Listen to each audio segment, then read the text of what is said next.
Therese. You know I'm shy, really. But, you know. And thanks, Auntie Millie, for that welcome. Lord Mayor, board members of the Sydney Gay and Lesbian Mardi Gras, MPs, city councillors, fellow 78ers and friends.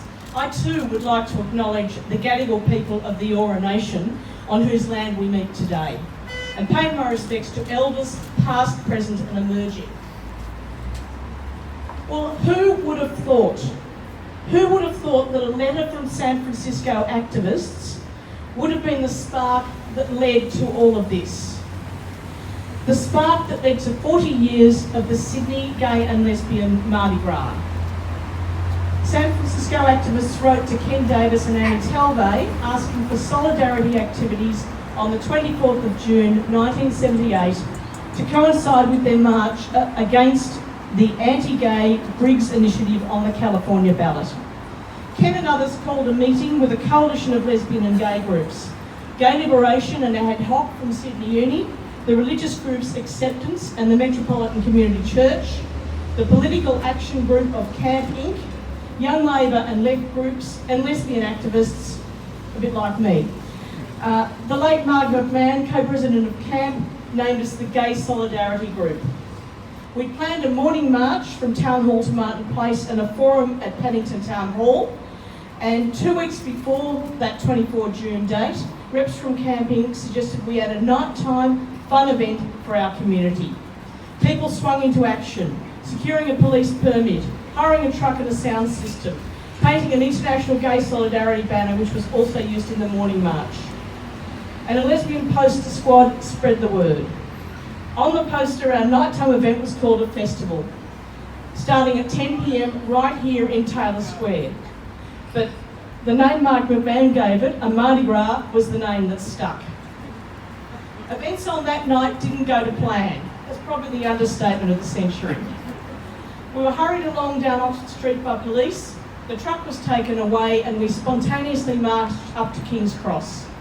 Police attacked about 2,000 of us by that stage as we were dispersing, and it was unprecedented in its violence with 53 arrests and some people very seriously bashed. While police had previously arrested marchers at LGBTIQ and other demonstrations and events, the scale and violence of their actions that night were a watershed for our community. That Mardi Gras attracted a broader group than a daytime demonstration, a daytime march. It was a fun event, less serious, but no less political. We had friends from our households, inner city lefties, heterosexual as well as LGBTIQ people, and those who were starting to mobilise for homosexual law reform, people like the Council for Civil Liberties. These groups and individuals and the Gay Solidarity Group Coalition came together for a massive political and legal effort, the Drop the Charges campaign. With pro bono legal assistance from the Redfern Legal Centre and the Council for Civil Liberties, we fought the charges in court. With growing support from many communities, we continued to demonstrate for the charges to be dropped, but the police continued to arrest us. 26th of June, 300 people protested outside the courts in Liverpool Street, with 7 people arrested. 15th of July, 2,000 take part in the largest ever gay and lesbian rights demonstration to that time, with 14 arrests. 27th of August, 300 marched down Oxford Street from the 4th National Homosexual Conference, and 104 people were arrested. The total of the arrests of people at the Mardi Gras and related subsequent protests in June, July and August was 178 people. Some people were arrested 2 or 3 times as well. Gay and lesbian rights had become a broader political issue. We were campaigning for our democratic right to protest, and we were campaigning for fewer police powers, a big issue at the time.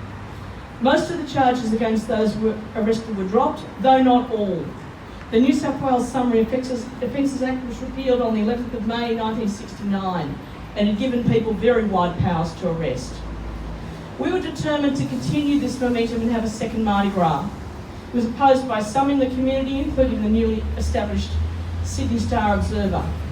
5,000 people took part in the second Gay Mardi Gras, as it was called then, on Saturday night, the 30th of June 1969, and there were no arrests. Now, without the police attack on the first Mardi Gras, I don't think there would have been a second one. And we do pause to remember many of those 78ers who are no longer with us, and we remember them, as we did a moment ago. And particularly mention Councillor Irene Doherty from the City of Sydney, who's passed away recently. In these early Mardi Gras, we were publicly asserting our human rights and our democratic rights. From the start, we were doing this with satire, with costumes, with fabulousness, with camp humour and comment on social and political issues, all of which have become hallmarks of the Sydney Gay and Lesbian Mardi Gras. The Sydney Gay and Lesbian Mardi Gras has grown and become a beacon to young LGBTIQ people everywhere, in rural and regional areas, in areas of Western Sydney who voted strongly against marriage equality, and overseas where homosexuality is still criminalised with the death penalty still on some statute books.